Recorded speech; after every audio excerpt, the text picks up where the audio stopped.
Welcome to the Salmon Runs YouTube. Enjoy the video. In this video, I will explain how to connect MetaMask to the Cpen network. First, ensure your MetaMask wallet is ready for custom network additions. We'll then gather all the specific Cpen network details you'll need, such as the RPC URL and chain ID.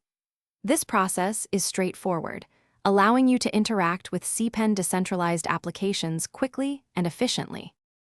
To begin, you'll need to find the official Cpen network information.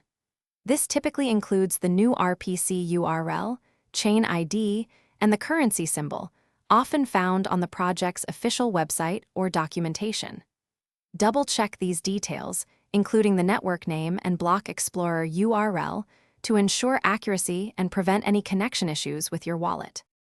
Now, open your MetaMask wallet and click on the network selection drop-down at the top.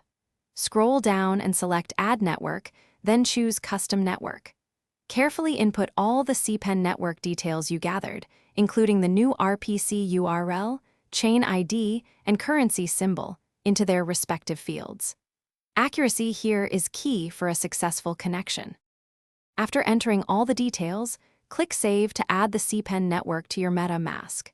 You can then select Cpen from your network drop-down list. Your wallet should now display the Cpen network name, indicating a successful connection. You are now ready to interact with Cpen decentralized applications and manage your assets on this network. Thanks for watching. Consider subscribing if we helped you.